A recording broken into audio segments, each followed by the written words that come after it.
mode.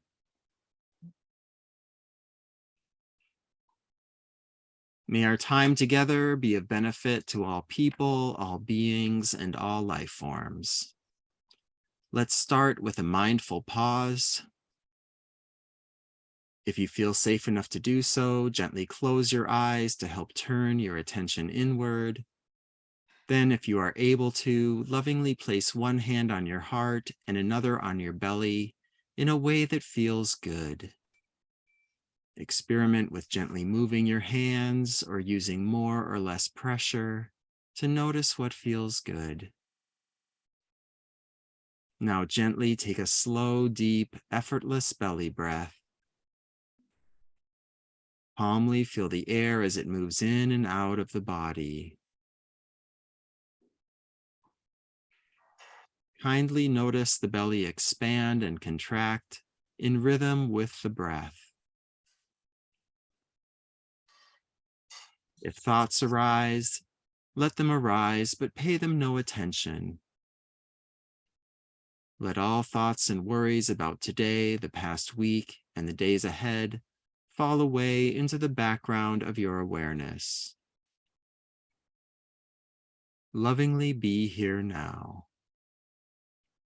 peacefully, calmly, with a kind interest in the sensations of breathing.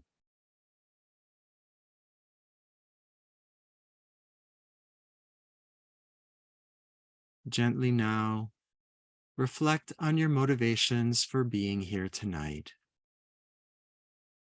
What do you hope to learn? How do you hope to benefit? How will taking this course serve you, serve your family and friends, serve your coworkers and acquaintances, and serve all beings and all life? Through our time together, if tiredness, boredom, restlessness, or distraction arise, wisely remember your loving intentions for being here. Remember why you devoted your time and energy to attend this class. Being mindful of your loving intentions will help you maintain your energy, focus, interest, and engagement so you get the most out of our time together.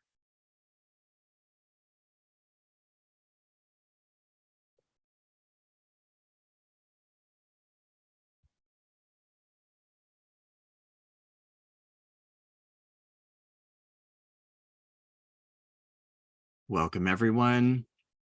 We are on lands that have been cared for by Indigenous people for generations. We offer our goodwill and thanks to all Indigenous people, past and present, and we stand in solidarity with you to protect and honor your inherent dignity, cultures, treaties, and lands.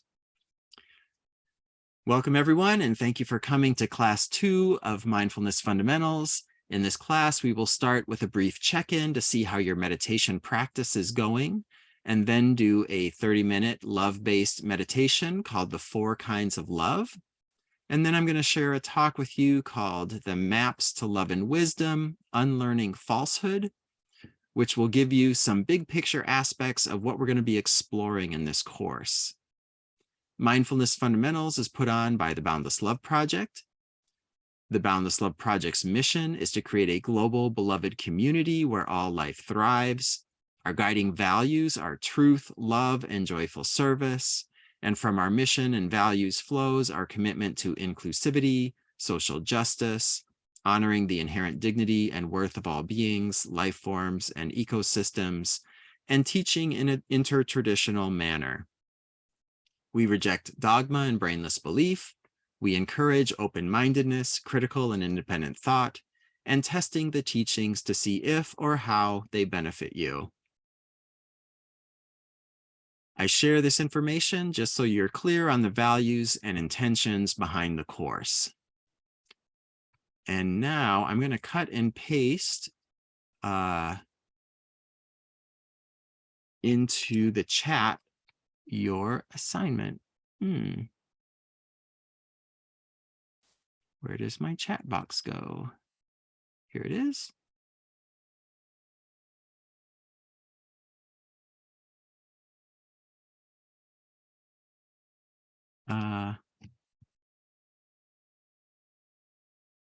Meeting chat. I don't know why, but I'm having a hard time putting a message in the chat. Oh, it's too low. Okay. I guess it's there.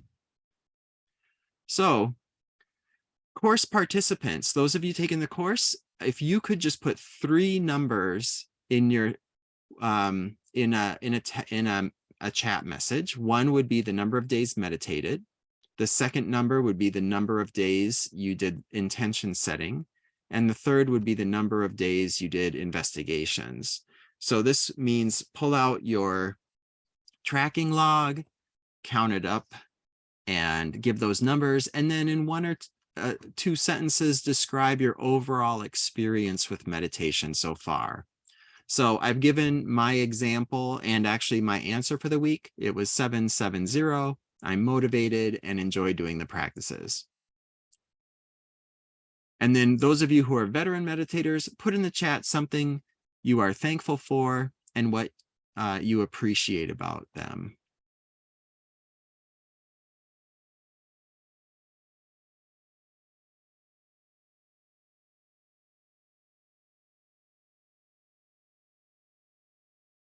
So we're going to do this check-in every week, and this is a safe place to be honest. Starting new habits takes energy, motivation, and grit, and we know it can be difficult. We also want you to succeed, and these check-ins hopefully will help with motivating you and also ensure that those who are struggling get the help they need. So it's just a way that we can do this check-in. And I'm hoping this is a quicker way than if we actually verbally all came on and did this as we do in the in-person classes.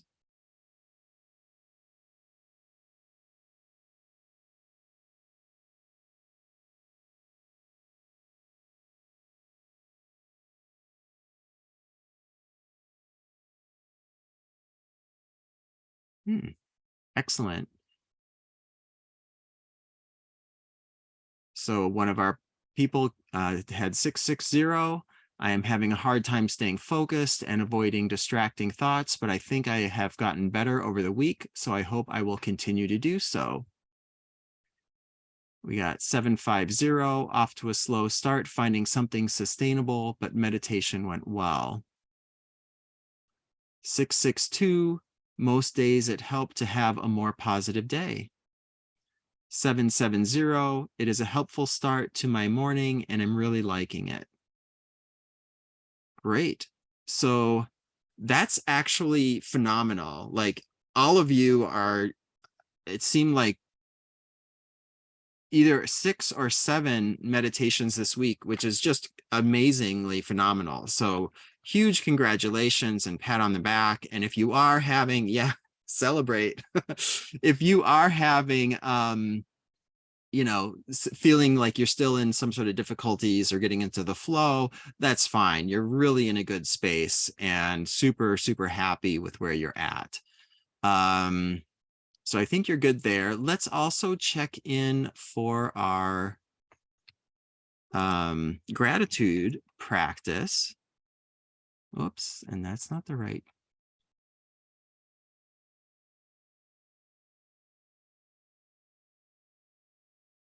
So put in the chat the number of times you stop to give thanks each day. And this is just an estimate or an average, or it could be a range like, 5 to 15 or whatever. And then also describe 1 or 2 words to talk about your gratitude practice, or I'm sorry, 1 or 2 sentences. And for those who are veteran meditators, put in the chat something else you're thankful for and what you appreciate about them.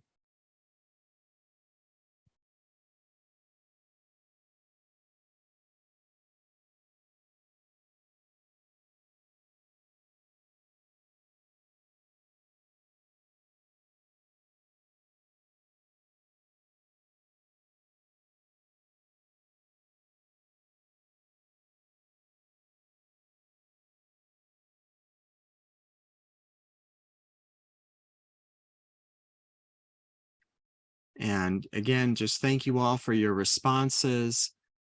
And just keep doing the work as best as you are able. Establishing new routines are hard, so be both gentle and loving and firm with yourself, and just keep doing your best.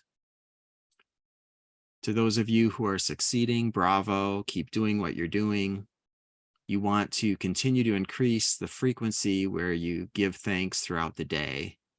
Now, in my example, I said I'm giving, and this is honest, about maybe giving gratitude like 5 to 15 times a day. And when I remember to give thanks, it gives me a boost to my day. I find that the more I give thanks, the more I want to give thanks.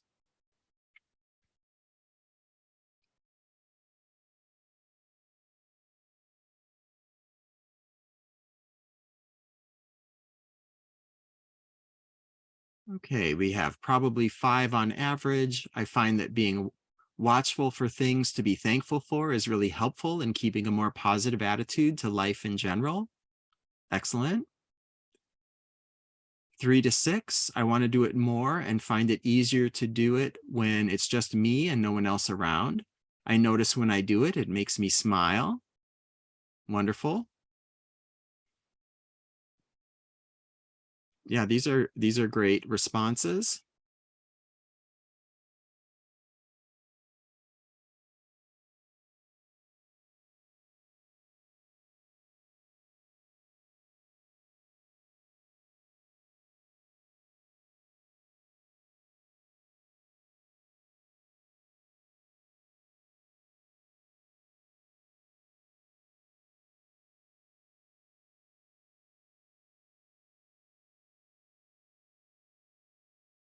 And while we wait, we can just take a mindful pause. I'm noticing Leslie has joined us. Welcome, Leslie. Good to see you. Hi, hello. Sorry, I'm trying to get situated with my family here, so. No problem. Take care. Okay, 5 to 7. I appreciate many others are doing well with this, and it does give me a push. Well, others are doing 5 to 7 times a day. That's amazing.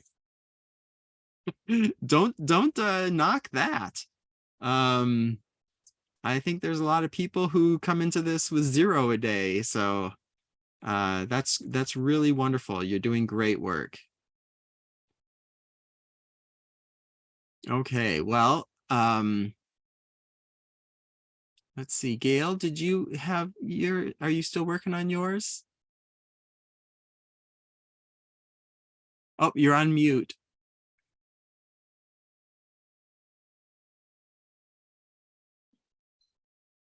Okay, I'm the one with 0 a day or 1 this week, or Oh, I forget to do it. So okay. I don't know. I didn't know what to write, so I didn't write anything. Okay. I was waiting for yours, so. I'm sorry. Just put 0 and say like, oh, I'm forgetting to do it. That's perfect. And like I said, it's hard to establish new practices, so just keep doing your best. You're going to be fine. And I know gratitude is something you've already been, you fall back on quite a bit in your practice. So yeah, just keep doing your best. All right, well, let's move on and get ready for our meditation for tonight. We're just going to go through the checklist. So always meditate in a safe location. Grab either your flashback halting protocol or your 5, 4, 3, 2, 1 grounding exercise and review it and keep it handy. Remember, if ever feelings or memories start to arise that are too destabilizing for you to hold with compassionate mindfulness, then just stop meditating, open your eyes, remind yourself that you are in a safe place, get up and do whatever you need to do to feel safe and in control. Get comfortable, remove your glasses. If seated in a chair, uncross your legs, find an upright, balanced posture, which you can hold comfortably and easily for 30 minutes. Stay alert. If seated and able, hold your back upright without using a back seat. Stack the spine so you can effortlessly hold up your back and head in a balanced and relaxed way. Those of you who've been experimenting with different postures and maybe have found one you like, feel free to get into that position now If you have chronic pain, use whatever body position best meets your needs to stay comfortable. And course participants, keep your cameras on if possible while you're meditating. And if that's if you're sitting up, and will be in the camera, otherwise you don't need it. And this is a heart-based meditation, so kindly notice what thoughts and ideas cause warm, pleasant feelings to arise, and what thoughts and ideas cause unpleasant feelings to arise. You want to start noticing the patterns of how different thoughts cause different feelings. All right, and with that, we're going to get started. This meditation is called The 4 Kinds of Love.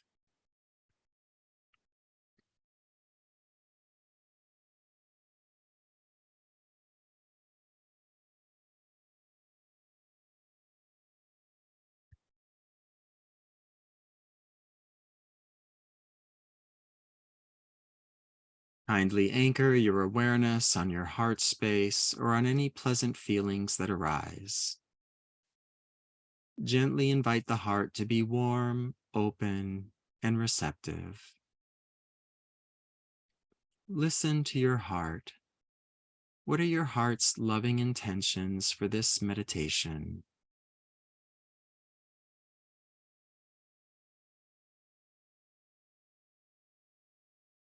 Does your heart do this meditation out of self-love for your own benefit? That's wonderful. And does the heart's love stop there? Does your heart also do this meditation to benefit your loved ones? Excellent. And is that all? Does your heart wish well to all the people who you don't know? Does your heart also want them to be happy and peaceful?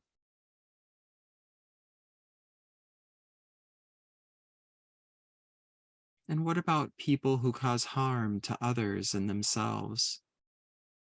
Does your heart wish that they may be free from their misery and know their own inner love? Ignore the thoughts in the head and listen to your heart. Does your heart wish well for people who cause harm? Check in and see.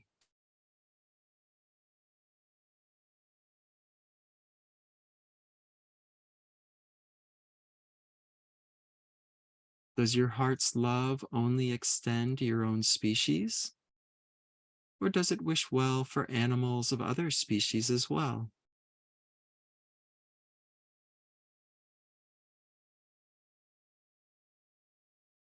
Does your heart's love only extend to living beings? Or does it wish well for plant life, bacterial life, and ecosystems as well?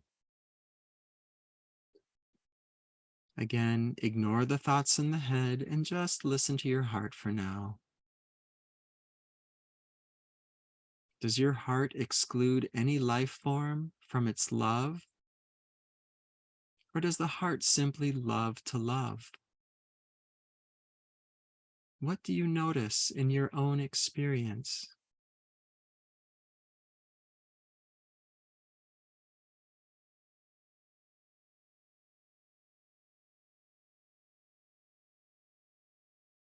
Having listened to your heart, what are your heart's loving intentions for this meditation?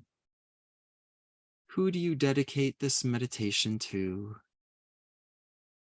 Who does your heart genuinely want this meditation to serve and benefit?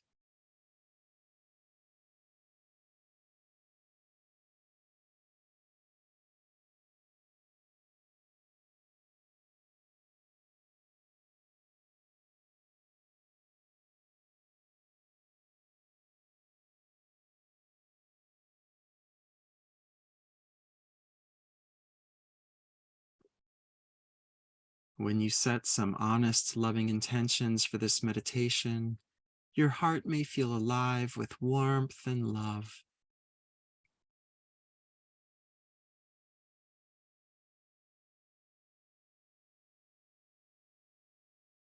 Please maintain a full sense of freedom during this meditation. Consider my instructions to be gentle invitations. Only follow those instructions that feel safe, seem helpful, and align with your inner wisdom.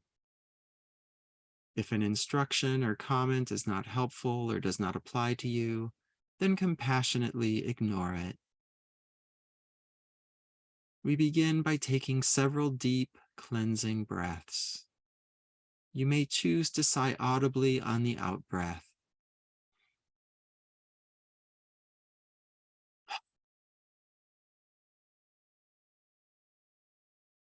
Again.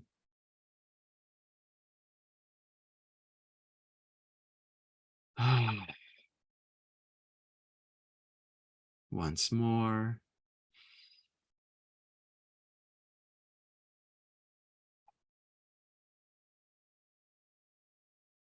Wonderful.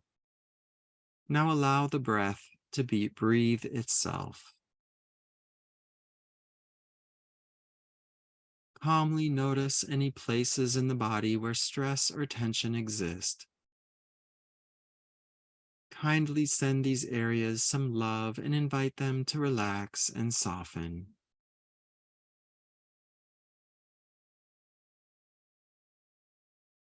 Do this as often as necessary throughout the meditation and encourage the muscles to be as calm and relaxed as possible.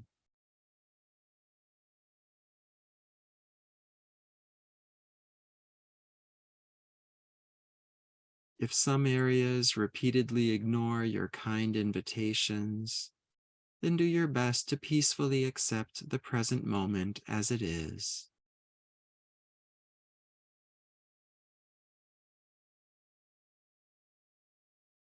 Lovingly anchor your awareness on the heart space.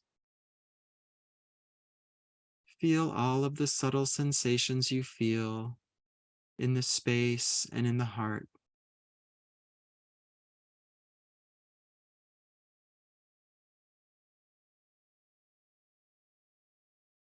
Patiently maintain your attention on the heart area for the rest of this meditation as we transition into a sympathetic joy practice. Sympathetic joy helps us find happiness in the joy and success of others. It is the opposite of envy and jealousy, and the antidote to feelings of overwhelm and despair. Lovingly bring to mind a living benefactor, human or non-human, who you find easy to love and admire, and who has experienced some success in their life.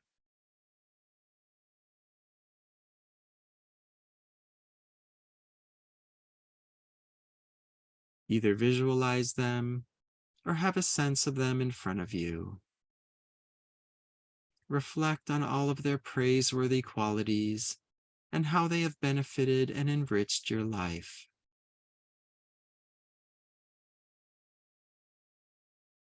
If anything about this being causes your heart to close, notice that and set it to the side for now. Patiently reflect on only the good qualities of this being.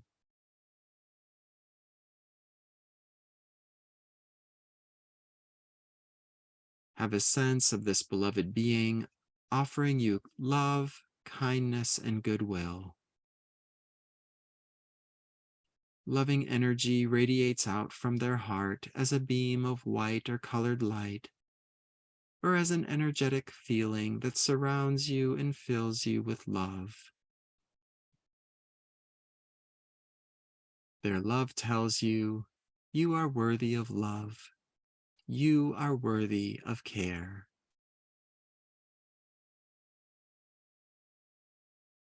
As much as you can, open your heart to receive and feel this love.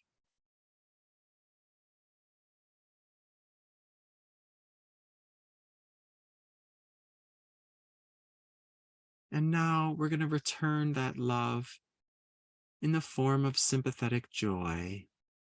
I will share a phrase, and after I say the phrase, silently repeat it to your beloved being. May your happiness continue, increase, and never end.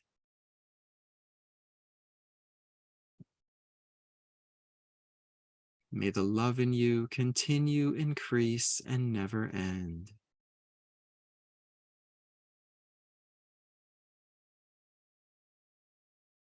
May your success continue, increase, and never end.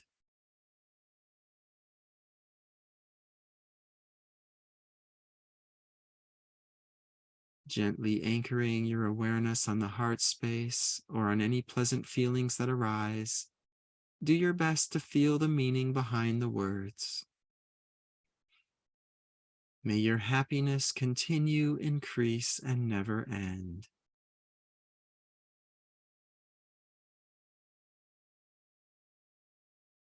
May the love in you continue, increase, and never end.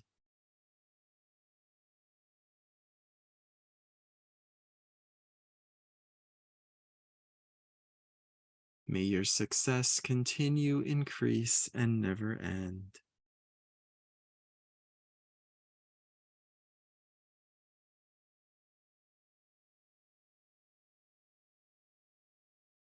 Resting your awareness gently on the heart space, we now shift to offering kindness to the same beloved being.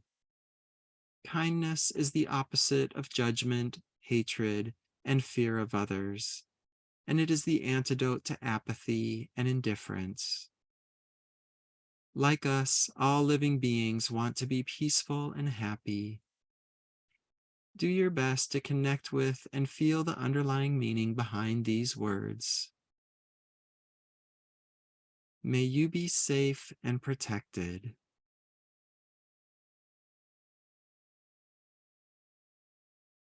May you be peaceful and happy.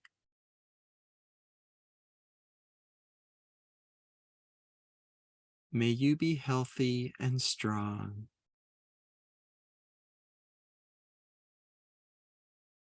May you be safe and protected. May you be peaceful and happy.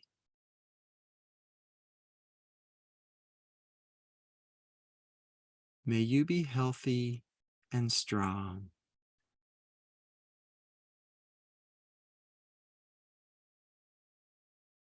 Gently letting go of your beloved being, we offer kindness to ourselves while maintaining our awareness on the heart space. May I be safe and protected. May I be peaceful and happy. May I be healthy and strong. May I be safe and protected. May I be peaceful and happy. May I be healthy and strong. May I be safe and protected. May I be peaceful and happy.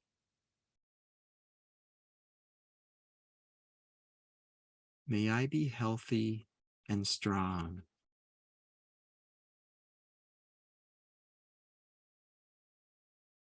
We now transition into an equanimity or peace practice.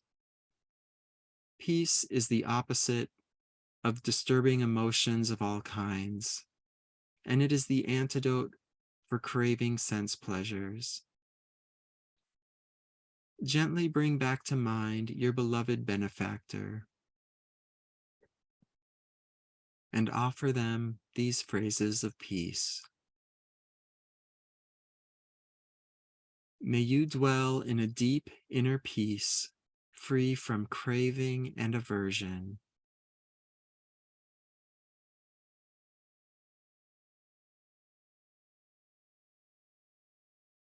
May you greet change and difficulty with peace, stability, and ease.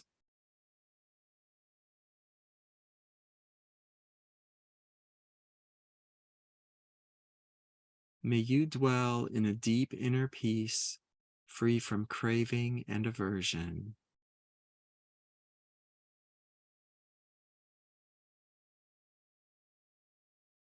May you greet change and difficulty with peace, stability, and ease.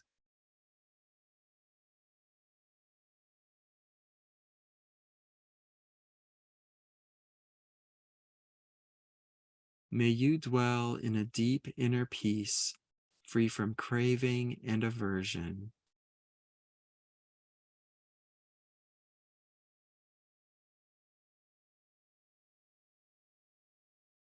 May you greet change and difficulty with peace, stability, and ease.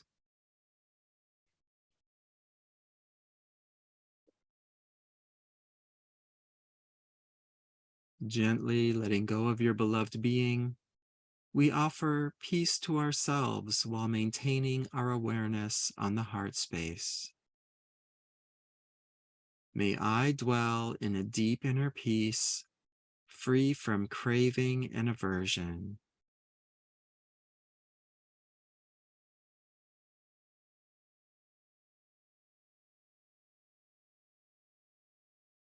May I greet change and difficulty with peace, stability, and ease.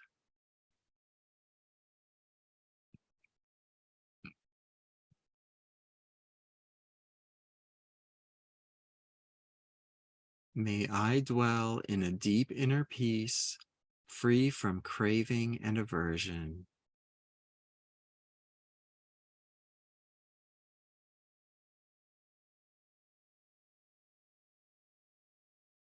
May I greet change and difficulty with peace, stability, and ease.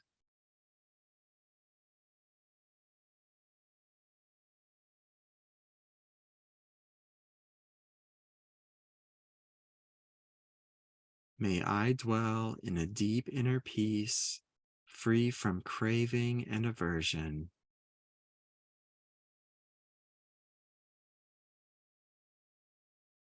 May I greet change and difficulty with peace, stability, and ease.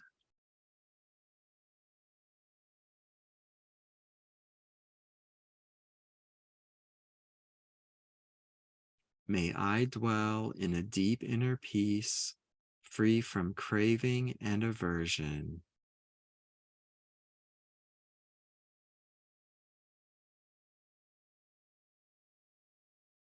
May I greet change and difficulty with peace, stability, and ease.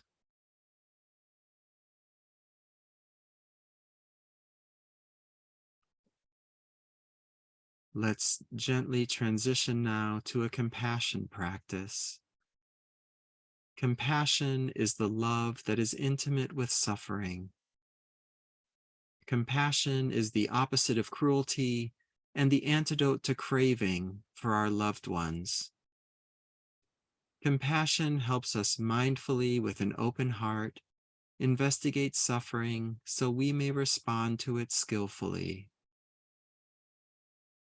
Bring back to mind your beloved being and gently and mindfully reflect on the difficulties and hardships they have experienced in their life.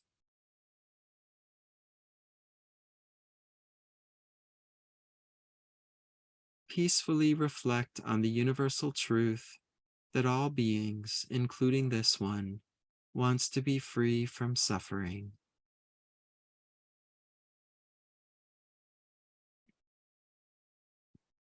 Do your best to connect with and feel the underlying meaning behind these words as you silently say them to your benefactor. I care about your suffering. I care enough to be close.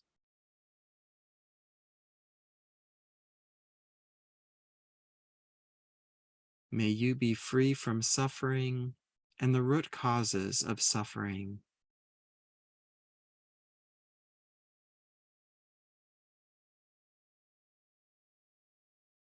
May love and wisdom protect and guide you.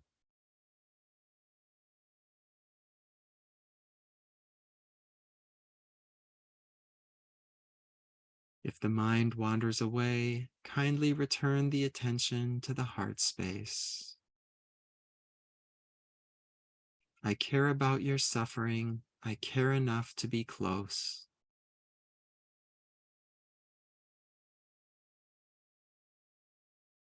May you be free from suffering and the root causes of suffering.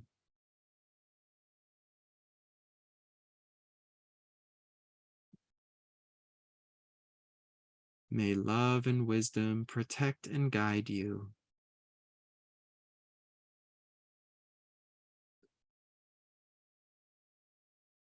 Letting go of your beloved being with love, we now offer compassion to ourselves while maintaining our awareness on the heart space.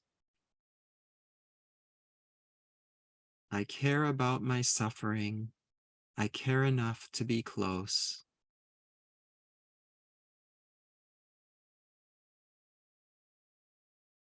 May I be free from suffering and the root causes of suffering.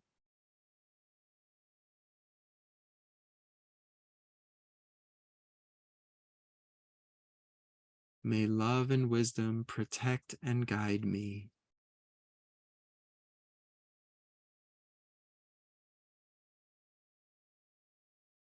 I care about my suffering. I care enough to be close.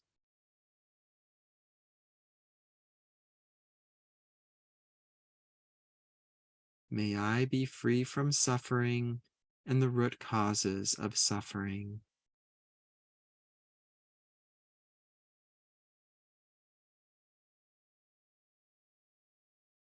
May love and wisdom protect and guide me.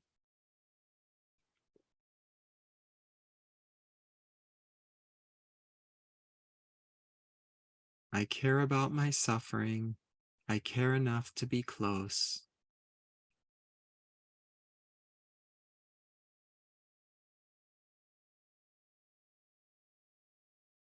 May I be free from suffering and the root causes of suffering.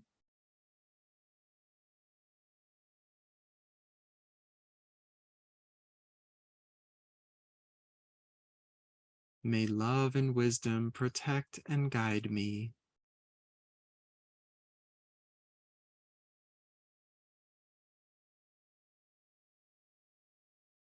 And then once more, to show the nimbleness of the heart, let's gently transition to a gratitude practice.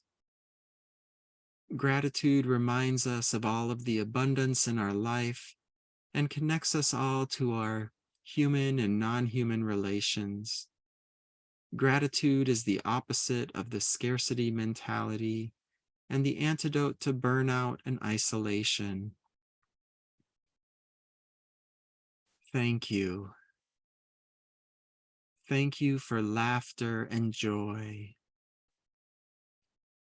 Thank you for nurturing, loving relationships. Thank you for the beauty, wisdom, and service of nature. Continue giving thanks for all that you feel genuinely grateful for.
And then gently wrap up your gratitude practice for now,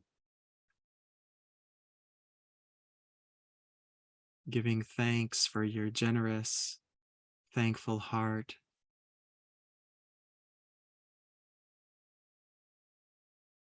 And doing this meditation with such beautiful, loving intentions has gained us many benefits. Out of generosity and love, we energetically share these benefits with all beings. If you feel any pleasant feelings, invite them to radiate out from your heart in all directions as white or colored light, or as a felt sense of energy that infuses the entire universe with your love. If you don't feel any pleasant feelings, then continue to feel your heart space and repeat these wishes of love silently to all life while trying to feel the meaning behind the words. We share any merits gained from this practice with all beings and all life everywhere.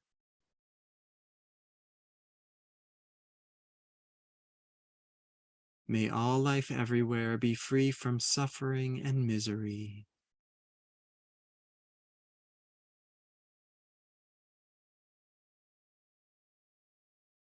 May all life everywhere abide in a deep and lasting peace.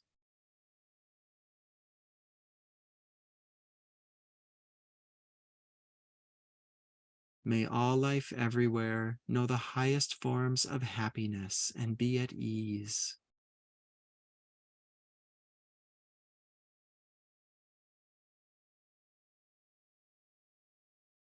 May all life everywhere know their deepest essence to be joy, peace, compassion, and unconditional boundless love.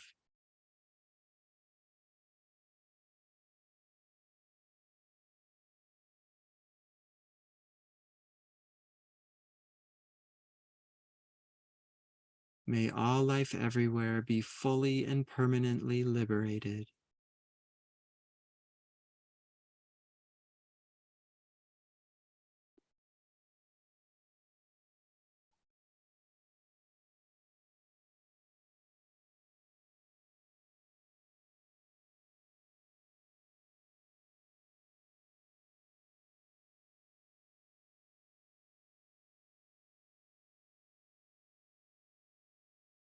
Wonderful.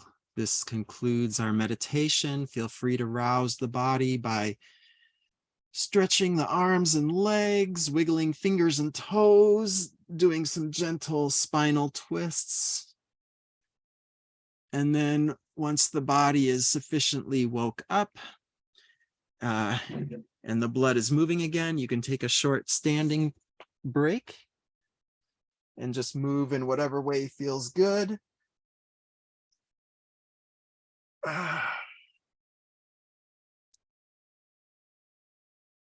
And then when you come back, you can get out your log and you can put down 27. We did a 27-minute long meditation. Now, this is the first day of the month, so you're going to have to get a new log sheet out, put November at the top, 2022. And then on day number 1, you just put 27 minutes. And hopefully you already did that this morning with your morning practice. But if not, now's the time to do it. And then in the moment-to-moment insights column, list any pleasant feelings that arose during this meditation or any insights that you had, about patterns related to how thoughts affected your emotions, or maybe something that surprised you, like when you were listening to your heart and its wishes, whatever. And then in the chat, please type a word or phrase that describes your overall experience of that meditation.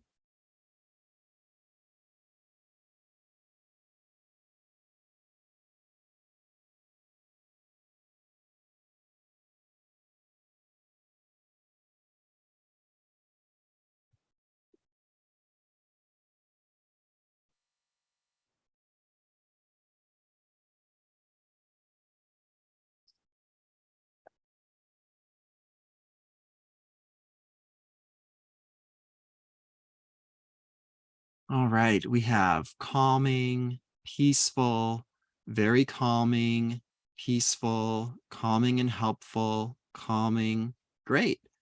And the wonderful thing about all of this is we don't need to be unique. We just need to be authentic and genuine. And what this meditation was doing was taking us through phrases that help to elicit these 4 different types of love. Also got helpful coming in. And we're going to talk about a bit more about that in our talk. Any questions or comments about the meditation before we move on?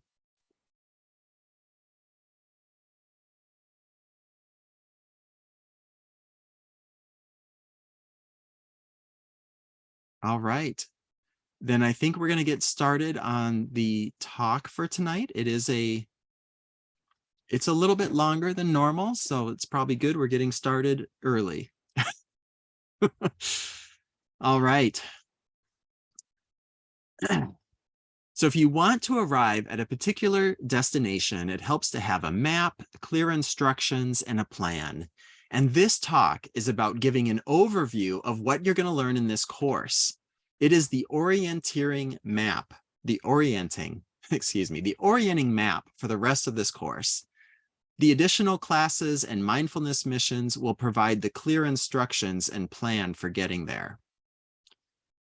I intend to have this talk do 3 main things. First, I want it to orient you to some of the language and ideas we use throughout this course to help us effectively communicate with each other. Secondly, I want to really inspire and excite you about being a part of this course and get you motivated to keep coming back and to doing the practice. And thirdly, I want to drive home the idea that if you kindly and persistently do the mindfulness practices over time, you're going to get the fruits, and those fruits, they are sweet and delicious.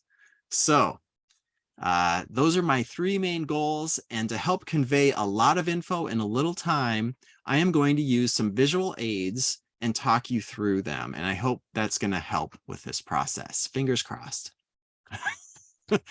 Yes, fingers crossed is a very ancient tradition, right? So let's start with a little screen share. Ancient tradition used by all the sages. So this is my roadmap to love and wisdom. And I want you to just focus on this central part of the piece, loving intentions. This is where it all starts. And you can see in it, it says loving intentions, truth, love, and service. And that's really all we need to know for now. So I'm going to stop the share and I'm going to talk just about the loving intentions. It's such a huge, important part.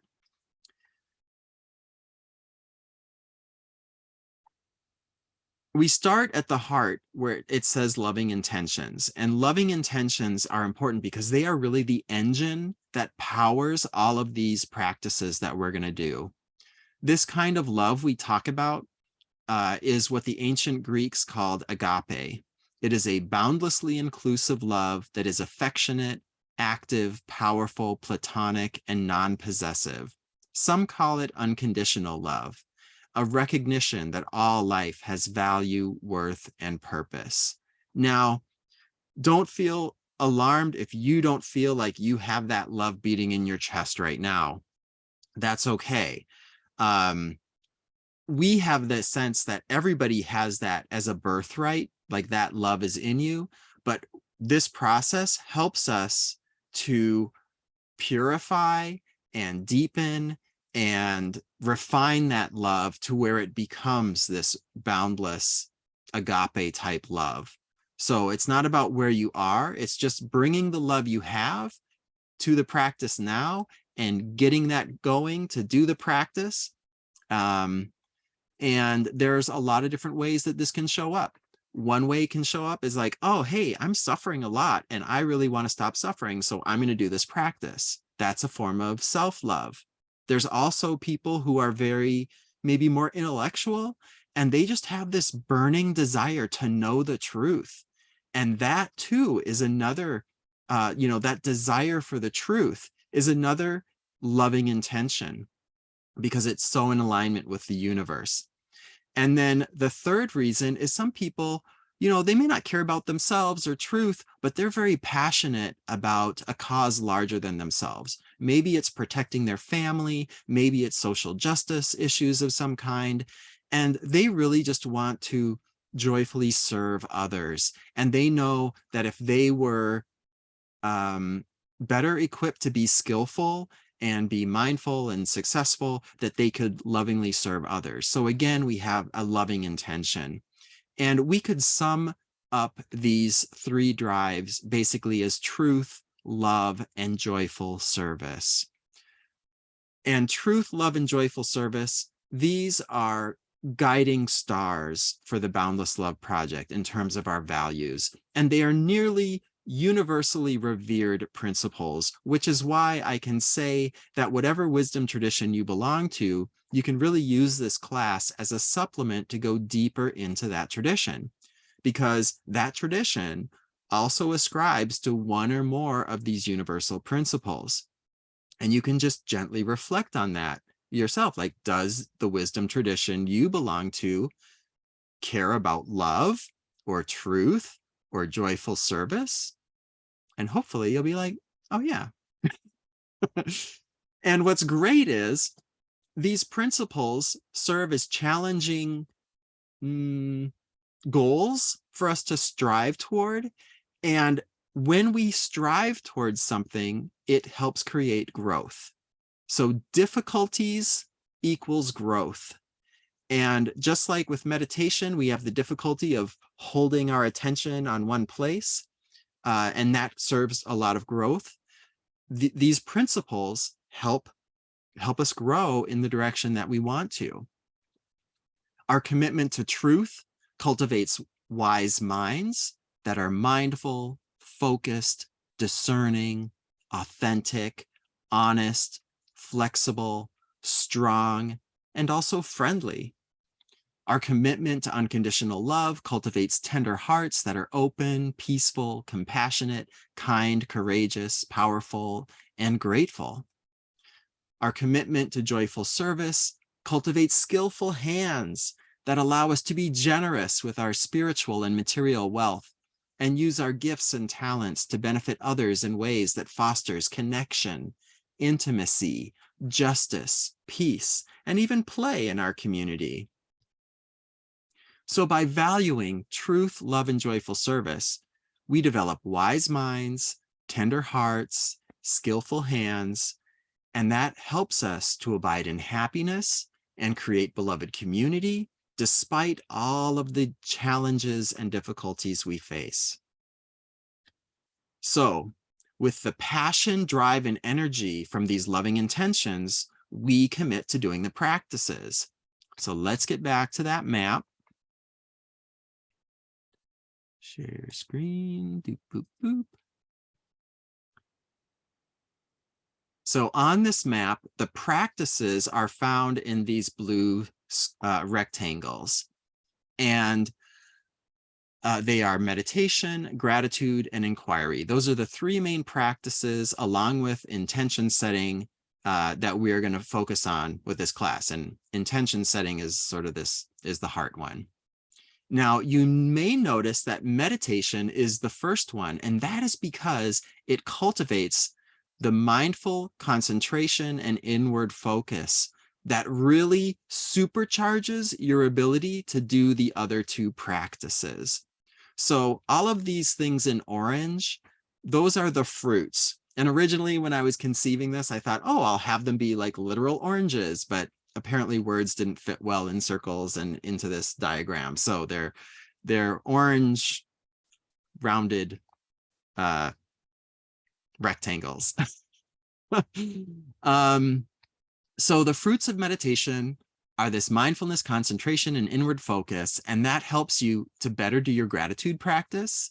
It also helps you to better do your inquiry practice, which we'll talk about a little bit more later. Now, Buddhist teacher Sylvia Boorstein defines mindfulness this way. Mindfulness is the aware, balanced acceptance of present experience. Mindfulness is the aware, balanced acceptance of present experience. It is the power that allows us to objectively investigate our inner lives, their relationships, and start to recognize the patterns. Concentration, on the other hand, allows us to focus our attention on an object of our own choosing. And an inward focus is needed because for most of our lives, we're focused so much on the work that needs doing and our relationships and consuming entertainment that much of our thoughts, feelings, and behaviors happen on an unconscious level. And we are unaware of how much they shape our experience of the world. So meditation helps give us these fruits, and these fruits allow us to do the gratitude practice in a supercharged way. And your gratitude practice, right now we've got gratitude meditations, we're doing slogan work, we're doing intention setting, trying to give thanks throughout the day. And this week we're going to add a sympathetic joy meditation, which is going to help you practice celebrating the successes and good fortunes and joy of others. And this is crucial because if you celebrate all the things that are going on well in your life, that's great. There's a lot to celebrate. But if you can be joyful at other people's joy, you increase your chances to be happy by roughly 7.8 billion times. So that's a really good way to improve your odds. And if you can expand to celebrate the joy of all beings and all life forms, your happiness will basically be never ending. So we're going to also start you. So that's the sympathetic joy practice. And we're going to be doing a sympathetic joy meditation this week to help you with that. And then we're also going to start a new practice called gratitude partners. And when we focus on gratitude, we do so because as far as practices go, it's really easy to do, and it often creates really quick results. And the fruits, as you see here, are many beautiful qualities: joy, clear seeing, creativity, courage, a sense of abundance, and more.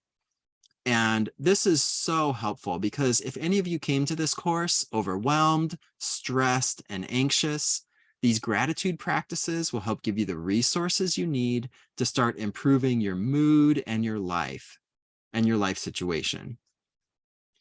So that's why we do the gratitude practice. And then over here we have inquiry, also known as investigation. This practice is very scientific. We use our mindfulness, concentration, and inward focus that we've developed through meditation to ask really, really good questions and seek answers to them using our direct experience.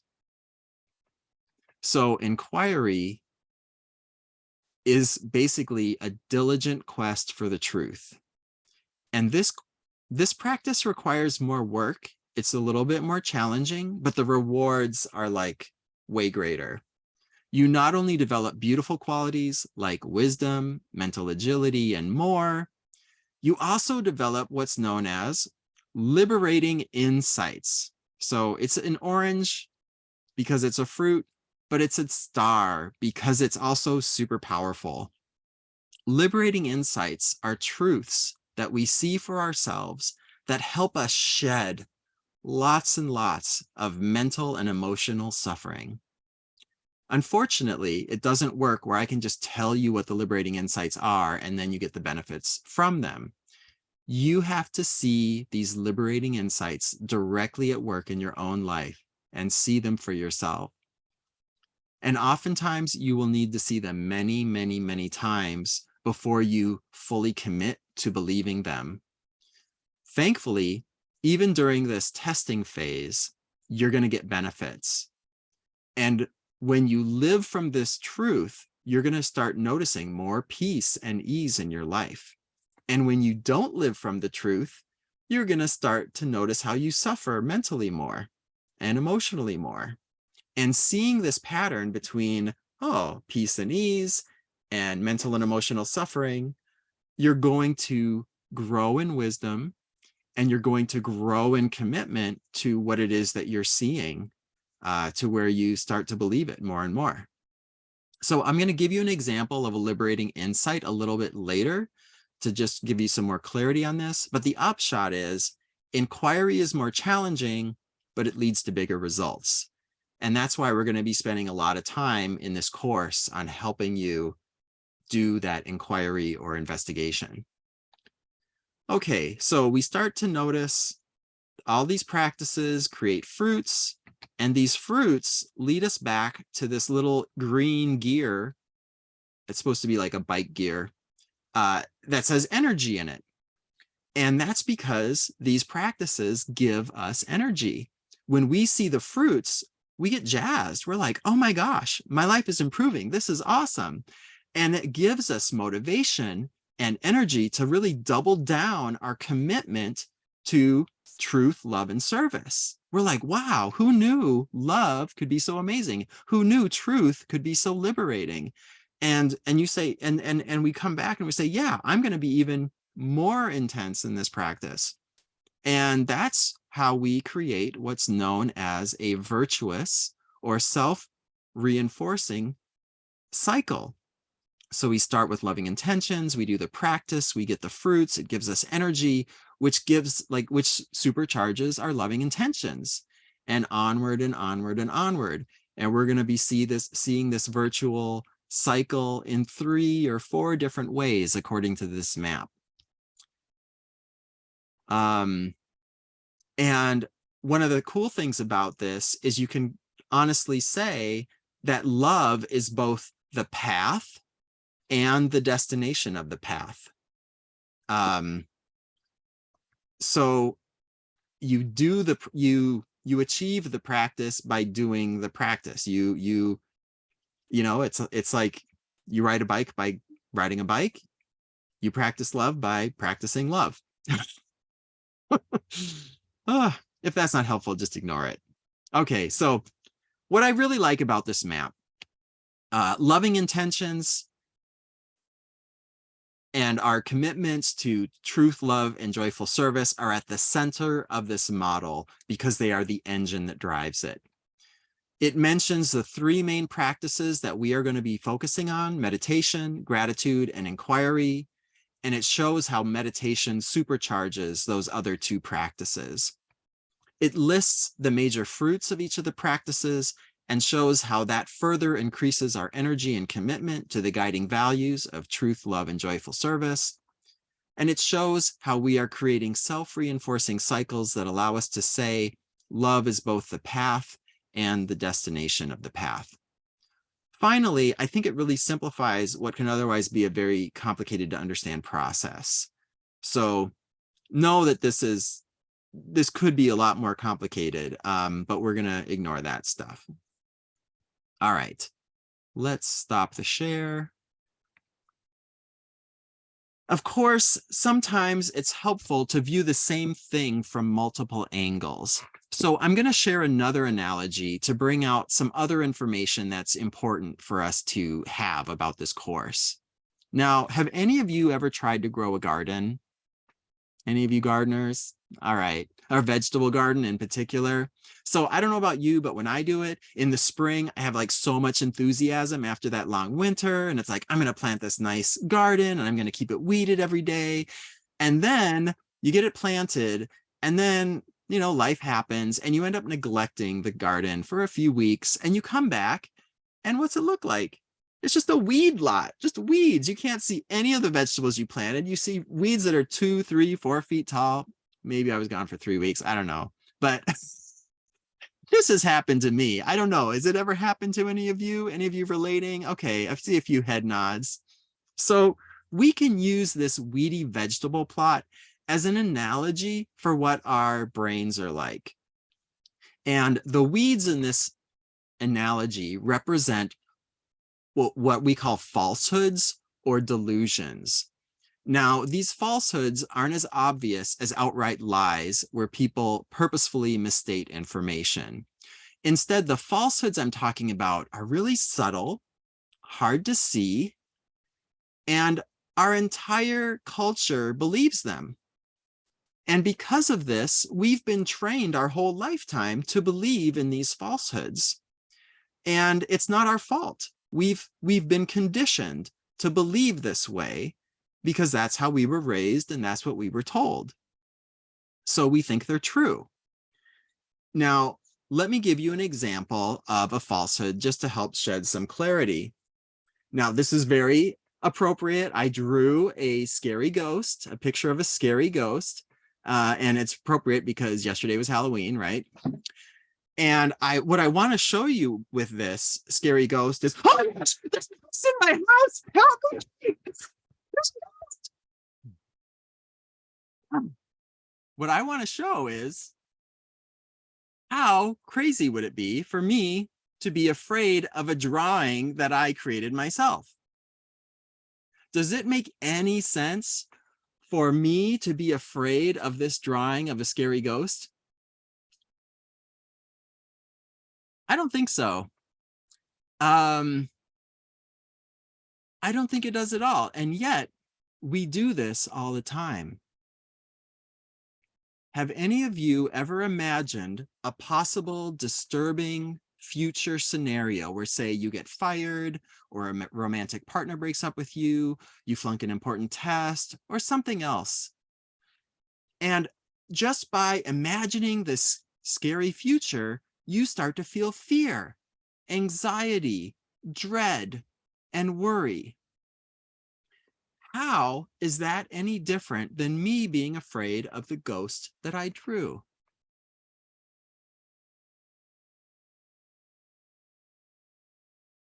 So we call this falsehood futuring, because we are making an imagined future that we just invent in our mind, and we are mistaking it to be more real than the present moment.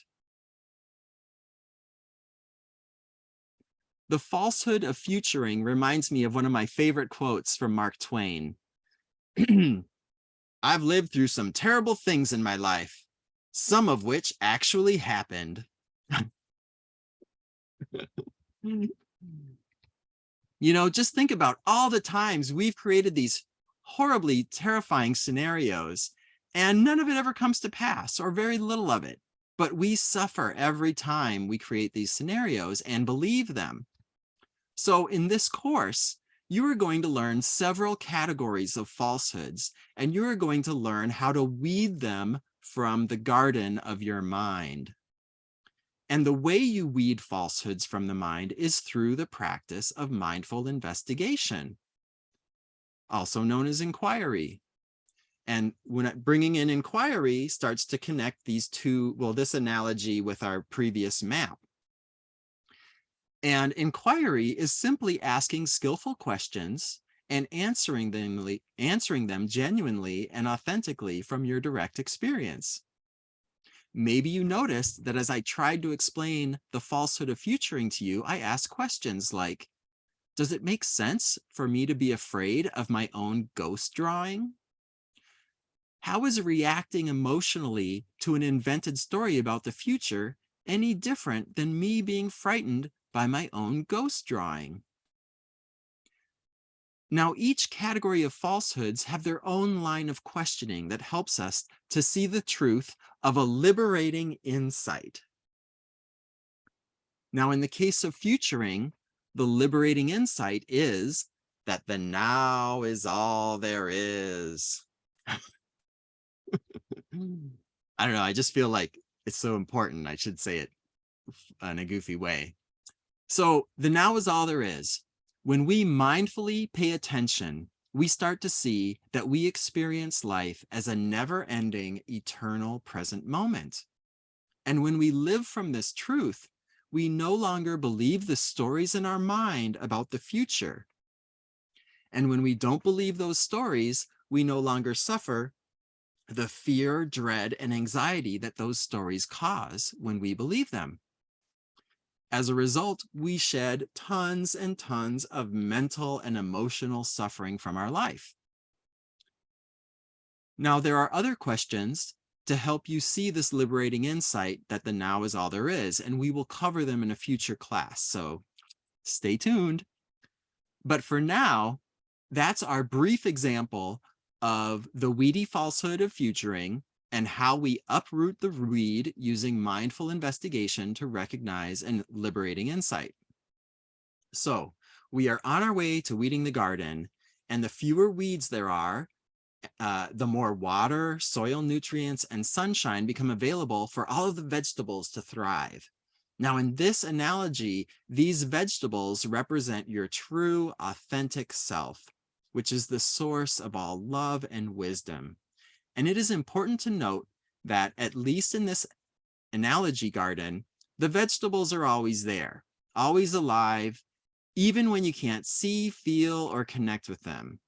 And this is because your love and wisdom are fundamental to your nature. But just like a relatively small cloud can hide the much bigger and more radiant sun from our view, these flimsy delusions we believe obscure our radiant inner love and wisdom. So let me share what I like about this analogy. First, the vegetables, our true self, our wisdom and love, they're always present because they are our fundamental nature.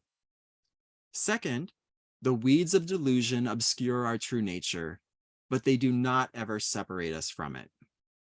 Thirdly, the practice of mindful investigation helps us uproot these falsehoods, roots and all, and this points to how the process we're going through is more about unlearning falsehoods than it is about acquiring knowledge. So we investigate, how do we stop believing falsehoods that we already believe? And the key to stop believing them is to see the lie and the suffering in them. So we ask questions that help us see the lie and help us see the suffering. Finally, another thing I like about this analogy is you'll notice that judging, hating, or fearing the weeds does nothing to dig them up. You can't sit by your garden hating weeds forever. They're just going to continue to grow fine. So you need to see the lie and suffering in them to help you stop believing them. And this reminds us that we don't have to have an aversive relationship to the delusions that we think.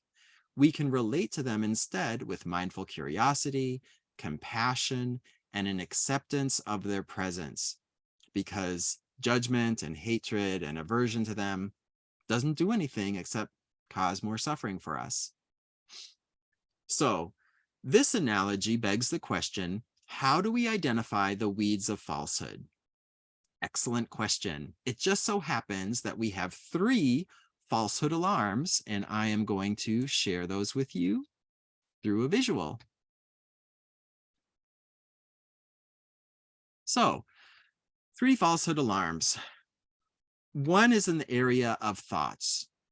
Now, we're all fine when we have no delusional thoughts present and we're not believing any delusional thoughts. The alarm is when we see that we are often unconsciously believing a falsehood. So an example, a person's driving to work and they're thinking, I'm late for work. The boss is going to fire me. And they see that thought in their mind and they say, oh, I'm futuring. Ding, ding, that's one alarm.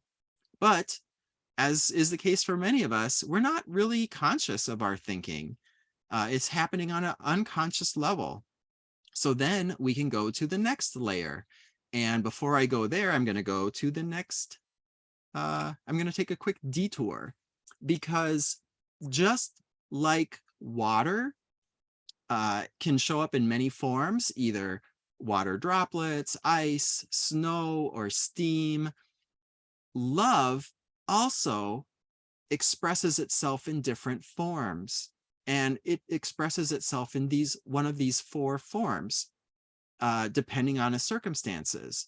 So when there's a lot of happiness and good things going on, it shows up as joy, the love that celebrates. When there's suffering present, it shows up as compassion, the love that is intimate with suffering and that seeks to ameliorate or relieve suffering. When the being is relating to others, love shows up as kindness, the love that befriends. And in all other situations, love shows up as peace, or some would call equanimity. And this is the love that allows. And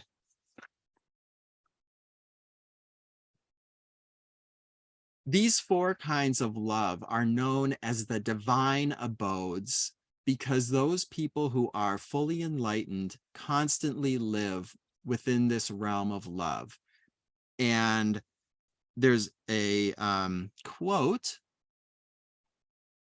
from a UK-based Buddhist nun, Jaya Rudgard, and she has said, "These four facets of the heart offer us a complete set of responses to meet any circumstances that life can throw at us."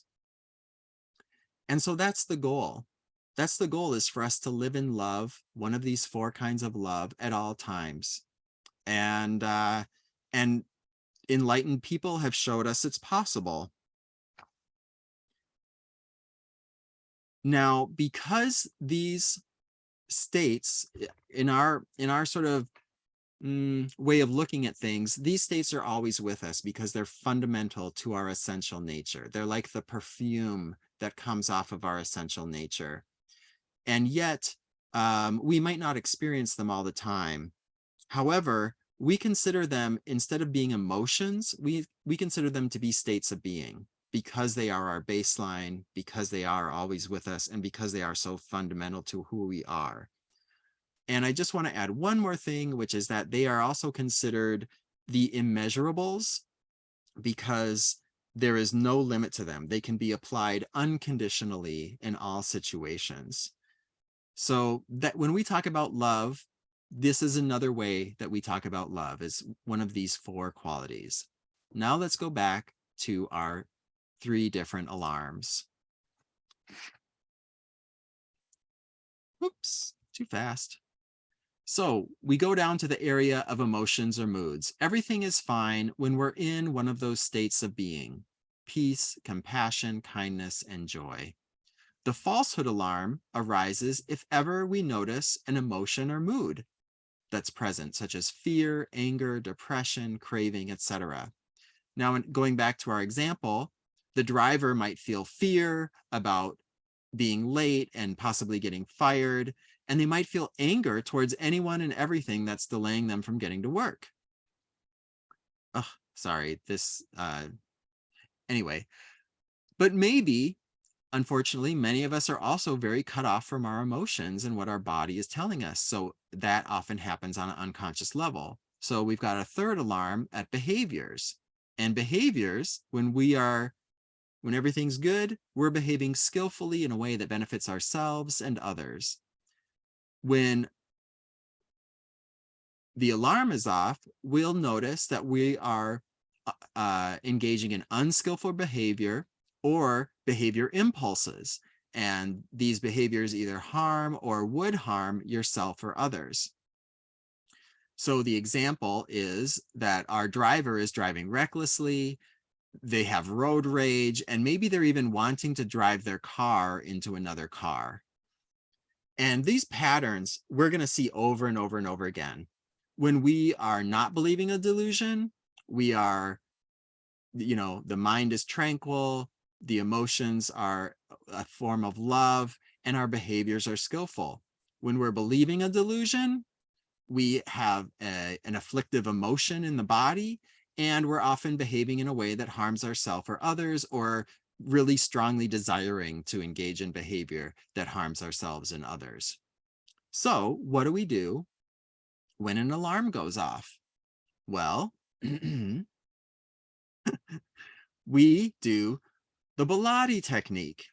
And this technique is something we're going to teach you part by part throughout this course.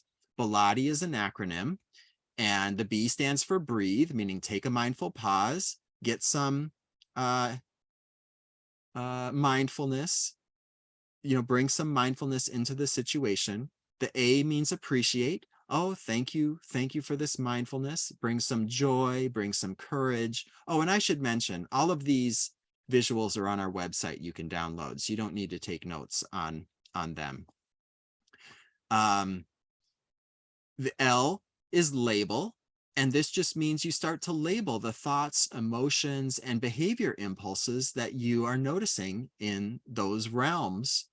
Like, oh, that's fault. That's the delusion of futuring arising. That's the emotion of fear arising. And you just sort of check in with what's going on. Then the second A stands for allow.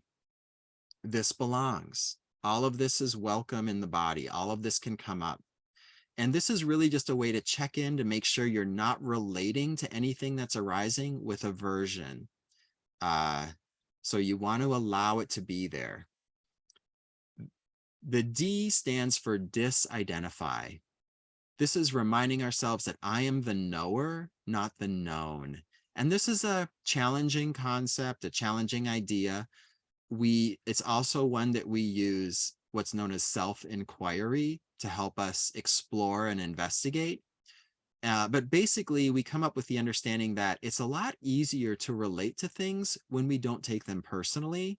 And so what is that distinction between taking something personally and not taking something personally? And we're going to discuss that, and we're going to go over many strategies for doing that. And then finally, we investigate. What is this here to teach me? What liberating insight is this pointing to that I can learn from this? And hopefully by the end of the course, we're going to learn each of these techniques and be able to put them together into this one technique, which we can use anytime an alarm goes off.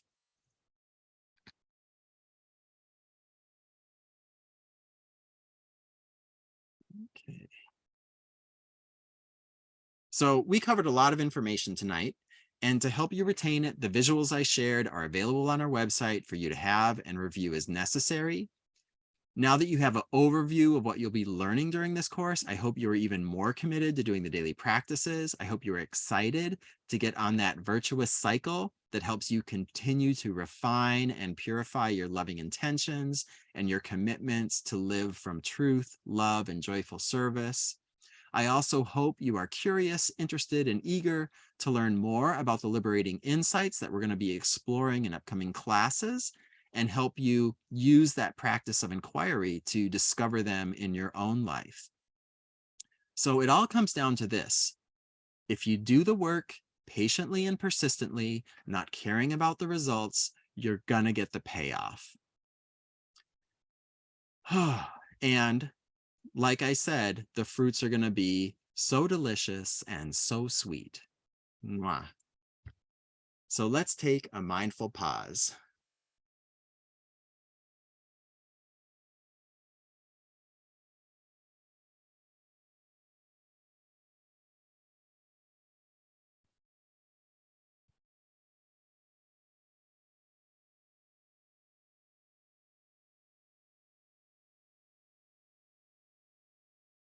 Thank you, everyone, for your time and attention. So I'm just going to go over your mindfulness mission and the few last closing items. The main purpose of this week's mission is to continue to develop the habit of meditating every day. You're going to develop a sympathetic joy mindset where you find it easy to celebrate the joy and success of others. You're also going to develop the habit of giving thanks multiple times throughout your day. And we're going to start your gratitude partner practice.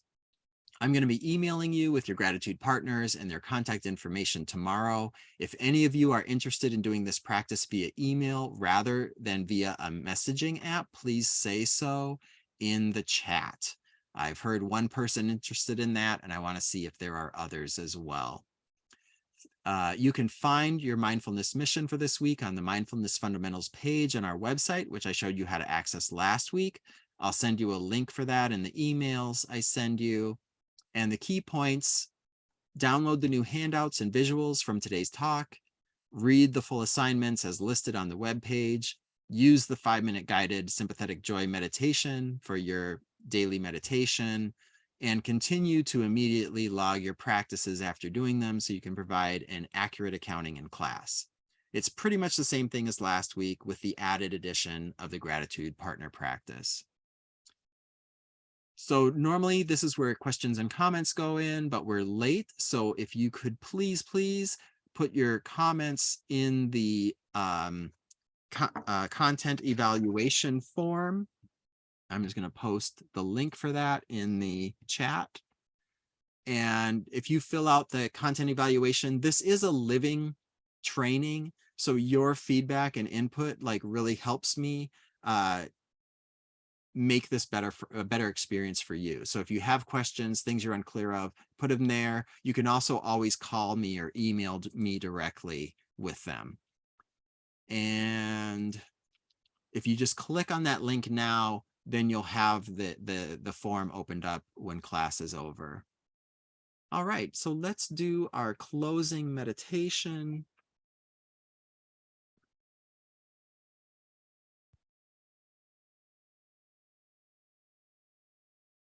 Let's take a mindful pause.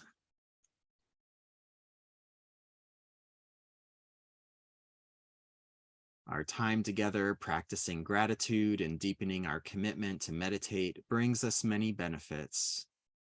We freely share these benefits energetically with all beings and all life, that they too may benefit from our meditation practice. May all people, all beings, and all life be safe and protected, healthy and strong, peaceful and happy.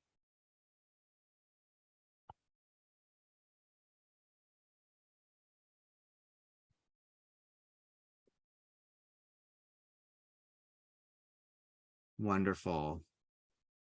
All right, do your best, my friends. Continue to do the work kindly, patiently, lovingly, and persistently.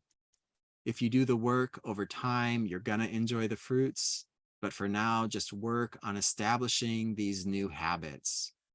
In the next class, we will talk about self-love, being our best friend, and the falsehood of self-judgment and more. If you feel like your brain sometimes torments, bullies, shames, or punishes you, this will be a very helpful class for you. If you feel like your brain is already your good friend, you will still get much use out of the class. In it, we're going to be fully introduce mindful investigation and start working with that practice, as well as offer you another liberating insight to work with. To prepare for next week, please pay attention to any negative thoughts you have about yourself this week and write 2 or 3 of them in your journal. Then bring them to class next week. All right? So thank you. Until then, be well. I love you and wish you peace, love, wisdom, and joy. Be well.